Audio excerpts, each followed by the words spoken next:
organic, unpredictable, unknown, lovely, beautiful, a sense of fulfillment. This is part of the pleasures of life and not the chores of life.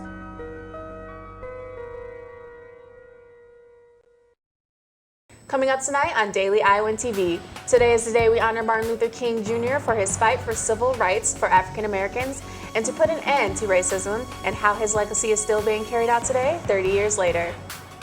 And we've got the full recap of Sunday evening's Democratic presidential debate as we are nearing the Iowa caucuses. It was once Iowa football climbing the rankings in their season, but now it's Iowa basketball. Find out in sports how they cracked the top 10 this week. All of that and more coming up. Daily Iowan TV starts right now.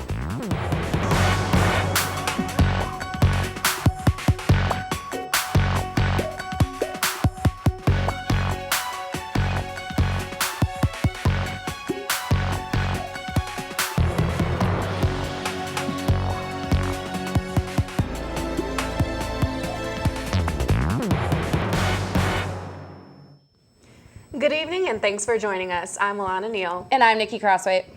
Martin Luther King Jr. was a man known for having a dream that one day all men and women would live together in peaceful harmony. King spent his life leading the civil rights movement to achieve that dream and died in the process. Today marks the 30th year anniversary of Martin Luther King Jr. Day. Decisions dealing with landmarks across southern states in 2015 have made this day into something bigger than it was in the past. Beginning in July, Confederate flags and monuments, symbols of opposition to the end of racism, were removed from states all over the southern U.S., including South Carolina, Alabama, and Louisiana.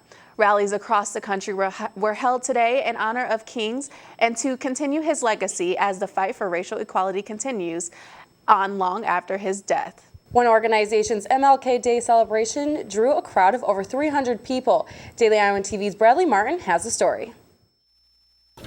In honor of Martin Luther King Day, I went behind the scenes of the annual Johnson County MLK Day celebration hosted by AmeriCorps. The event took place this afternoon at The Stop, where community members from all backgrounds came together and honored the late and great Dr. King.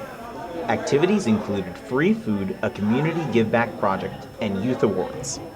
And what is AmeriCorps? What AmeriCorps is, it's a national service learning opportunity funded through the federal government.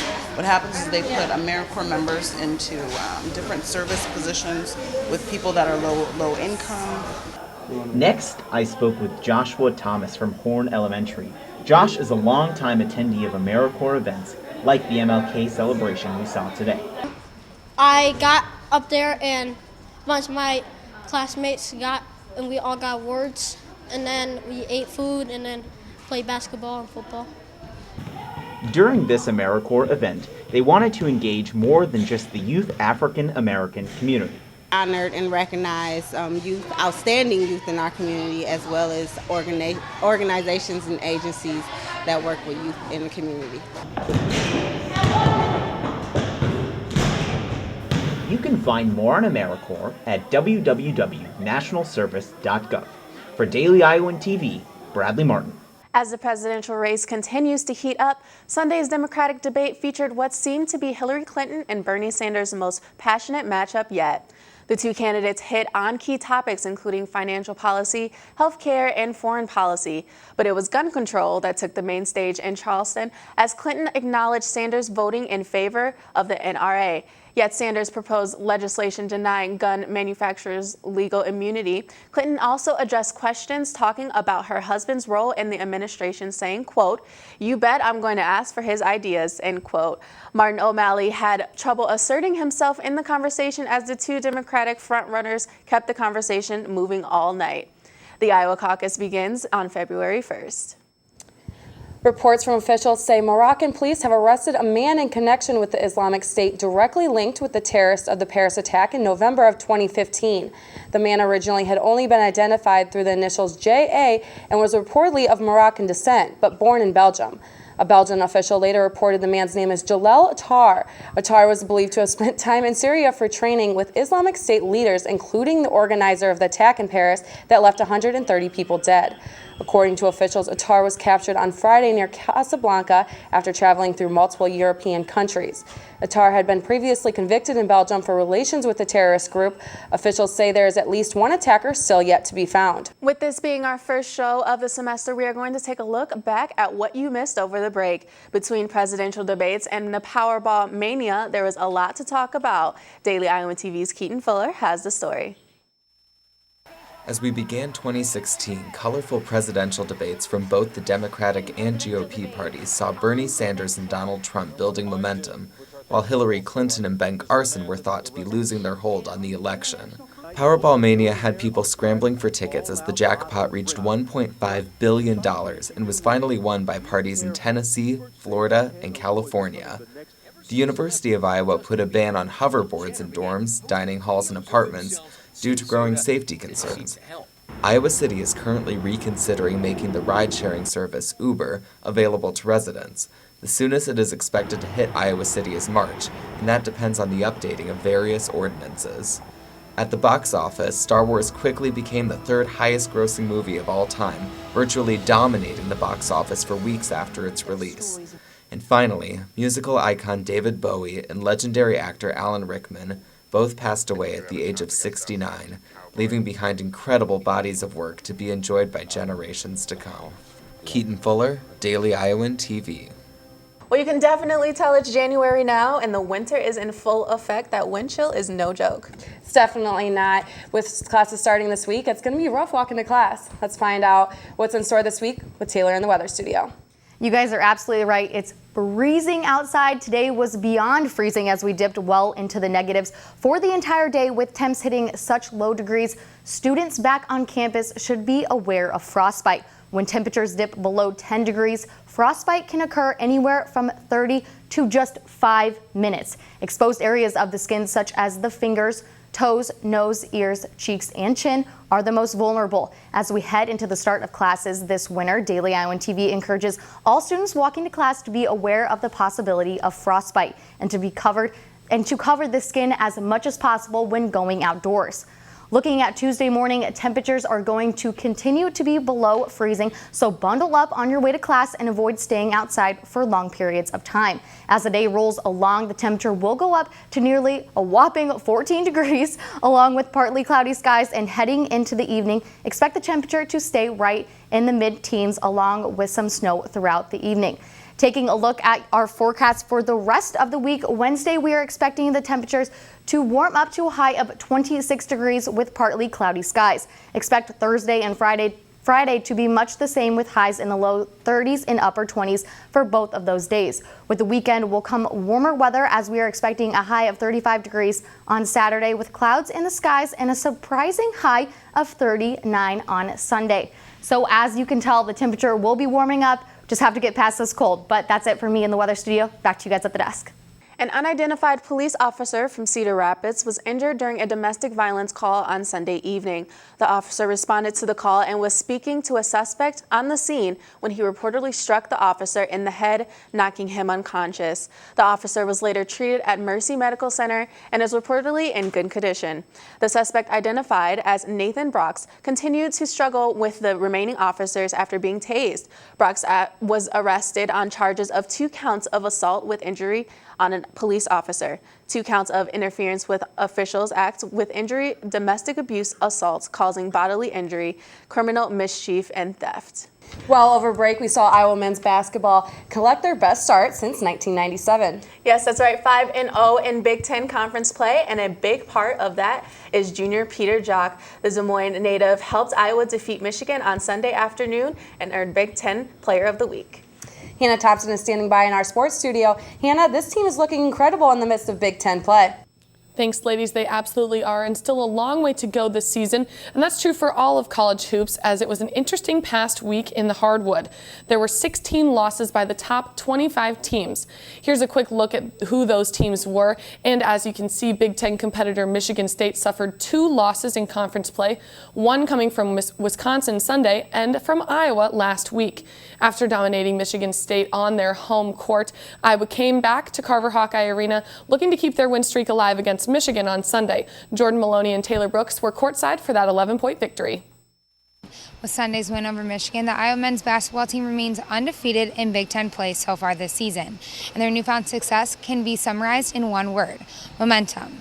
Despite Michigan keeping the score close throughout the entire game, the Hawkeyes came away with a victory. On a 7-game winning streak, the Hawkeyes have not seen defeat since their devastating December 10th loss by 1 point to Iowa State. And this team continues to build momentum throughout their January play. We want to go 18-0. We're a very good basketball team, but we can't get complacent on where we're at. Just being 5-0, we can lose our next games. You know what I'm saying? So we have to stay locked in. Be ready for every opponent that comes. Iowa is able to pull momentum from moving the ball as well as drawing energy from the crowd. And the key is to keep coming down and giving your team a chance. But we moved the ball. I thought our shot selection was really good. But, how can you not get ready to play Michigan on television in front of a full house? That shouldn't be hard. And the audience had plenty of energy. With 15,400 fans in attendance for the Hawkeyes' Sunday matinee against the Wolverines, Carver Hawkeye Arena was electrified. Whether it's the momentum from a crowd or the winning streak, Iowa continues moving forward with exciting energy. Taylor, what is it about this team that's really making them click this season? Thanks, Jordan. Something is definitely clicking for this team. And at the beginning of the season, the talk was all about Iowa's 4 seniors in that starting lineup, with the 5th starter coming from junior Peter Jock, who is just as experienced as the rest. What would make or break this team, though, was how the bench performed in specific moments. More and more bench players are getting consecutive minutes, but it all started in the practice gym, and Coach McCaffrey challenging them to make a difference on the court. Coach told them if they wanted to play, you have to do this, you have to do that. He gave guys specific, roles. Those roles coming from 4 different guys right now. We wouldn't be sitting where we are if we weren't getting unbelievable play from Ewell, Wagner, Ellingson, Nicholas Bear, and before that, Dale Jones. And Michigan's head coach saw just how special Iowa's bench was against his own team. I think what's really separating them right now is the bench play. That they've gotten guys, they have guys coming off the bench that can make plays as well. Making plays against the blue and yellow was freshman Ahmad Wagner and his defensive edge. I couldn't be more proud of Ahmad Wagner right now. He played like a veteran. Defensively, he was all over the place. And when you're in the 5 spot and you're in a zone, you've got to be the guy that's communicating. I'm just happy I can go out there and help my team get a victory today. Anything I can do to help get the team a win, I'll do it. And I think Coach knows that now. Wagner feeds off his teammates coming off the bench too, making this group extremely unique. Coach has been telling us that the bench has been playing really well, and so every time we all come in the game, we all try to affect it in any way we possibly can. So Dom, Bear, Brady, me, myself, it doesn't matter. We all try to come in and affect the game the best we can. Iowa returns to the court at Rutgers on Thursday before heading back to Iowa City for Purdue on Sunday. Reporting inside Carver Hawkeye Arena for Jordan Maloney, I'm Taylor Brooks for Daily Iowan TV Sports. After that win and a very unique week in college hoops, on Monday, the new AP Top 25 poll was released. A new number 1 was named in Oklahoma, followed by UNC, Kansas, Villanova, and Xavier in the top 5. Coming in at 6 was that West Virginia team that knocked off Kansas last week, Maryland, SMU, then Iowa at number 9, and closing the gap is Texas A&M. There's still plenty of basketball to be played, especially for Iowa. As Taylor mentioned earlier, they head to the East Coast to face Rutgers on Thursday before coming back to Iowa City on Sunday for Purdue. But that'll do it for myself on this first sports show of the second semester. Nikki and Alana, back to you guys. TV today with news from the science world. International astronomers in Cape Canaveral, Florida have found a star explosion that has been the brightest ever recorded. According to the Science Journal, the team used several telescopes around the world to witness the supernova that was twice as bright as any supernova ever witnessed by humans. That's right. Some scientists reported the supernova as being 50 times bigger than our Milky Way and a shocking 570 billion times brighter than our sun at its peak. That's a pretty bright star. And that's all we have for you tonight on Daily Iowan TV. Be sure to check out our website, dailyiowan.com, for all the latest news for Daily Iowan TV. I'm Nikki Crossway. And I'm Alana Neal. Thanks for watching and have a great night.